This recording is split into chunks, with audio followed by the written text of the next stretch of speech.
दोस्तों की बेवफाई ने नक्शे वफा मिटा दिया और समझे थे जिसको हम खलील काबा उसी ने ढा दिया। छात्रों, हम लोग तो सिविल सर्विस की तैयारी करते हैं और उन्हीं विषयों को पढ़ते हैं, लेकिन हम लोग भी एक सामाजिक प्राणी हैं और समाज में घटने वाली घटनाओं से बेबहरा नहीं रह सकते हैं। समाज में जो घटने वाली घटनाएं हैं वो हमें भी उद्वेलित करती हैं, हमें भी सोचने पर मजबूर करती हैं। खास तौर से तब जब धर्म के ठेकेदारों के द्वारा, धर्म के संरक्षकों के द्वारा जब अधर्म किया जाए तो मन और काफी विचलित होता है और एक निर्णय खोजता है, एक फैसला खोजता है कि आखिर इस समस्या का हल क्या है। क्योंकि हमारा देश, छात्रों, एक धर्म प्रधान देश है। बहुत कम लोग हैं जो नास्तिकता का अवलंबन करते हैं।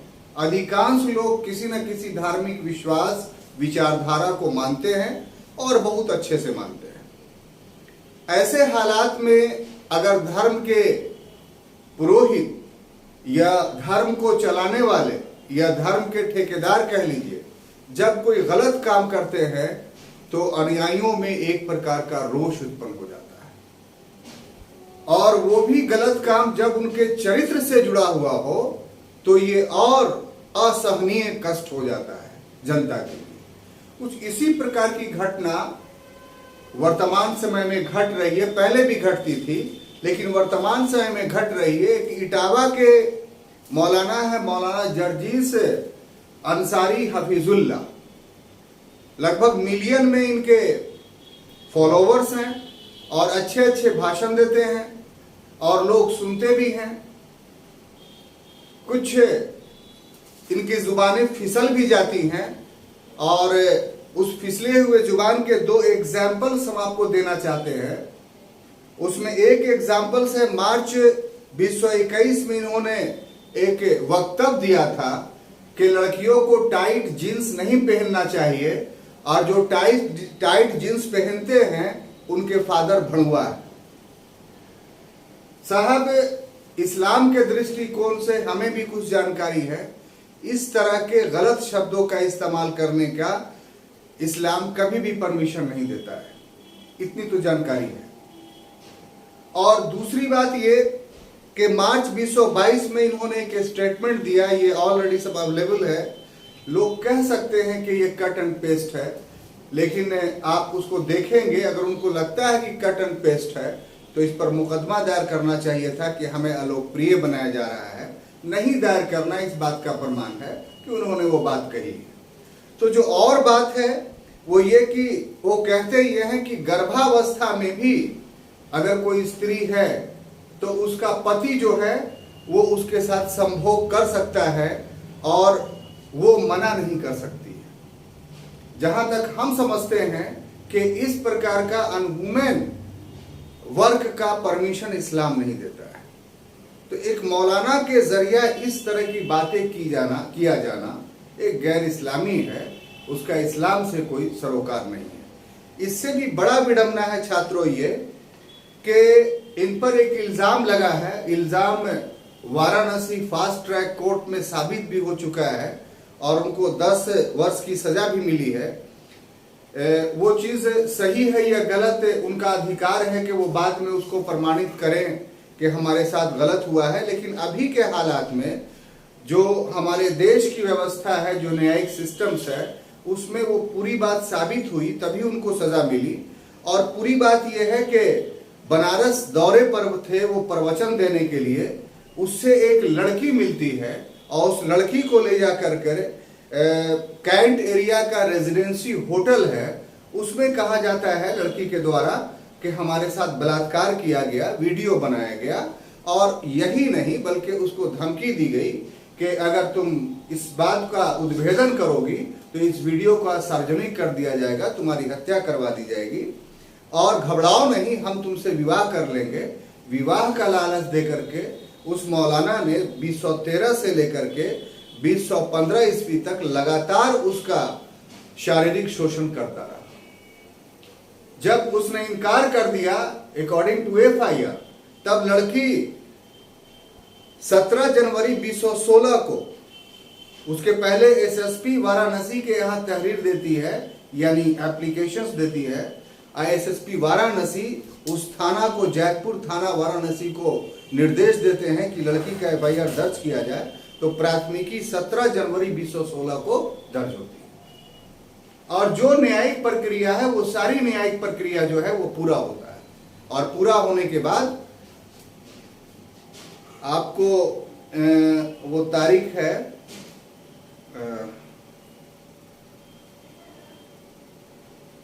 एक हफ्ता दिन पहले वाराणसी फास्ट ट्रैक कोर्ट ने जो है वो अपना फैसला सुना दिया। उसमें जो धारा मौलाना पर लगा है वो आईपीसी का धारा 376, ये जो बलात्कार से संबंधित है, जिसमें 10 वर्ष की सजा मिली है, यानी प्रमाणित हो चुका है। इसके अलावा 506 और 504 में 3 वर्ष की सजा मिली है और इसके अतिरिक्त 10,000 रुपया जुर्माना किया गया और सभी सजाएं साथ साथ चलेंगी। ये तो वाराणसी की घटना है। हम लोग जिस शहर में रहते हैं उस शहर में भी एक घटना घटी है। एक मुफ्ती है, मुफ्ती रोशन। आपको पता होना चाहिए कि इस्लाम धर्म में मुफ्ती का जो पद है वो सर्वश्रेष्ठ पद है। इसे सभी चीजों की जानकारी होती है और एक प्रकार का जो है वो किसी प्रकार की समस्या अगर उत्पन्न हो जाती है तो उस समस्या का समाधान करने वाला ये होता है। और उस पर भी इल्जाम लगा एक स्थानीय लड़की ने जो है, जिसका आयु मात्र 13 वर्ष है, जो उसके मदरसे में रह करके अध्ययन करती थी। रेजिडेंशियल मदरसा था और उस मदरसे में रह करके अध्ययन करती थी वो, और उसके साथ भी बलात्कार का मामला सामने आया है। पुलिस ने अरेस्टिंग कर ली है, अनुसंधान जारी है। मेरा कहना यह है कि ये चीज उन लोगों ने किया ये नहीं किया, ये पुलिस का, न्यायालय का विषय है। लेकिन इतना तो सच है ना कि ये घटना घटी, इल्जाम लगा। तो यहां पर प्रश्न हम लोग के लिए अवलोकनीय है जो ये कि आखिर समस्या क्या है और हल क्या है। आखिर इस तरह की घटनाएं क्यों घटती हैं? अगर सामान्य व्यक्ति इस प्रकार का अपराध करता है वो भी दंडनीय है, लेकिन ऐसा व्यक्ति जिस पर समाज को संचालित करने का, धर्म को संचालित करने का जिम्मा हो और वो ऐसा कुकर्म करता है, तो फिर ये बहुत ही विचारणीय विषय बन जाता है और अनुसंधान का विषय बन जाता है कि आखिर पीछे, इसके पीछे कारण क्या है। हम छात्रों किसी पर आरोप, प्रत्यारोप, दोषारोपण करने के पक्ष में नहीं है। हम लोगों का यह अधिकार नहीं है, लेकिन हम लोगों का यह जानने का अधिकार जरूर है कि जो समस्या है उस समस्या का निदान क्या है।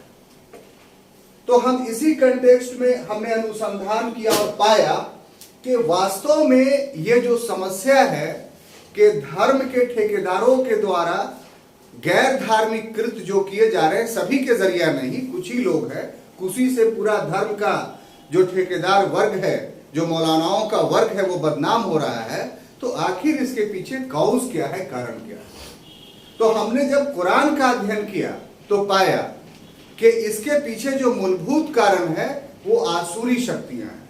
हम कुरान का 2-3 आयत के माध्यम से आपको साबित करेंगे कि कुरान क्या कह रहा है। लोग इसको समझ नहीं पा रहे हैं और नहीं समझने के परिणाम स्वरूप अर्थ का अनर्थ हो रहा है। ये लोग गलत जगहों पे जा रहे हैं। सबसे पहली बात, ये कंसेप्ट कि आसुरी शक्तियां है कि नहीं, कुरान क्या कहता है इसके बारे में। तो अगर हम कुरान खोलते हैं और उसके सूरह बकरा का आयत नंबर 102 का अगर आप अध्ययन कीजिएगा तो आपको पता चलेगा कि कुरान स्पष्ट रूप से कह रहा है कि हाँ, आसुरी शक्तियां हैं और ये आसुरी शक्तियां जो हैं वो किसी दूसरे ने पैदा नहीं किया है, बल्कि ईश्वर ने ही पैदा किया है।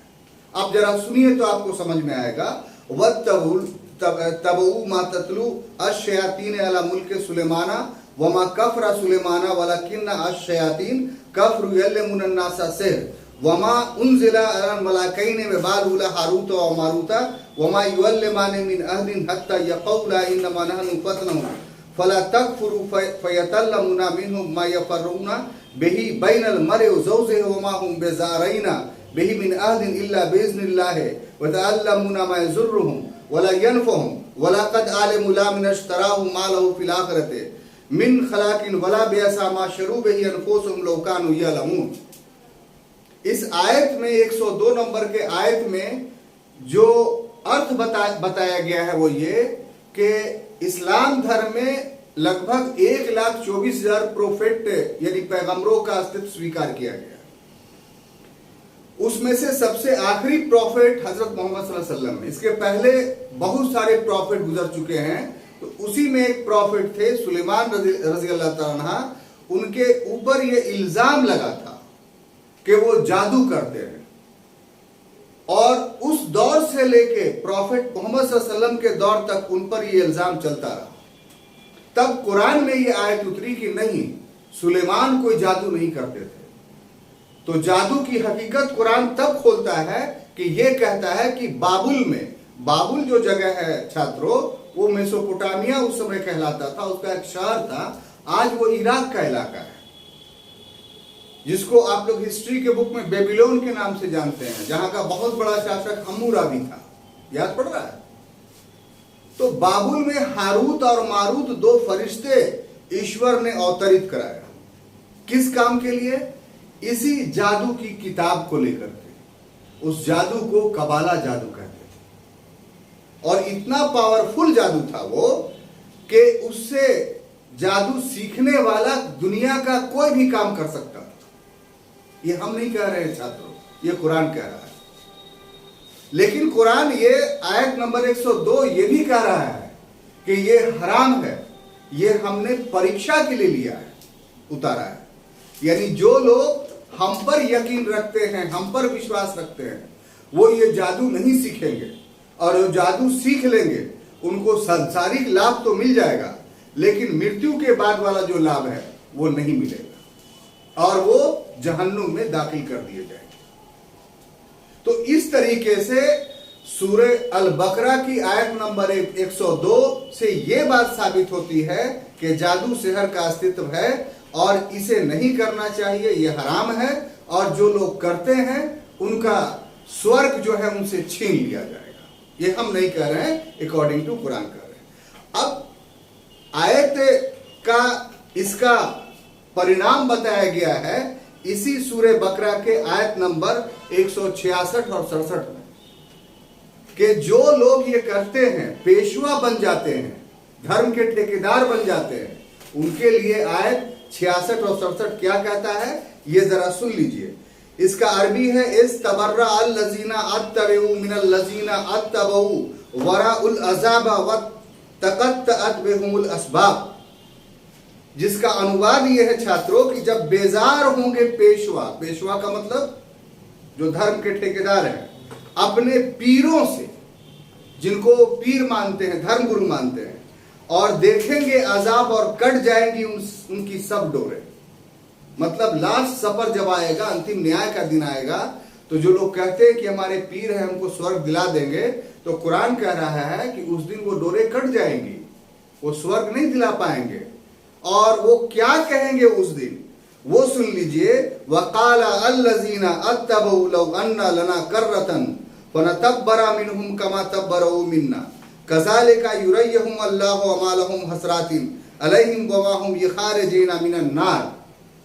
और कहेंगे, पीरो काश हमें लौट कर जाना होता दुनिया में, तो हम इससे तोड़ देते जिसे उन्होंने हमसे तोड़ दी।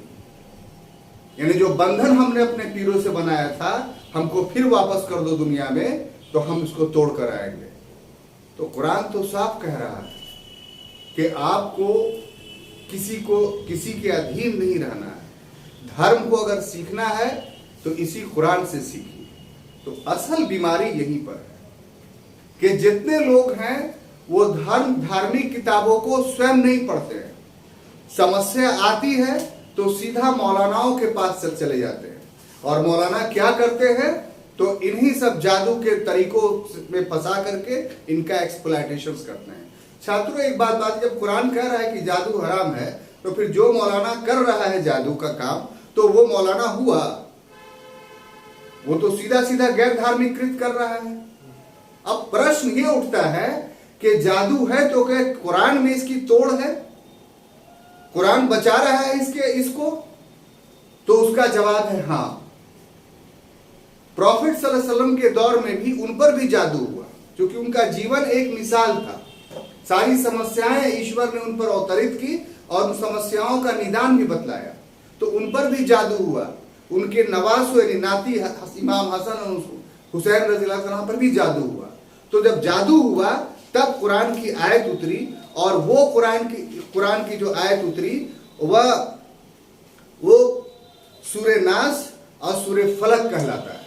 अगर कोई व्यक्ति इस सूरे फलक और सूरे नास को पढ़ करके फूंक देता है, दम कर देता है, तो उस पर से जादू के असरात खत्म हो जाते हैं। तो ये तो इतना आसान था ये सब चीज खत्म करना।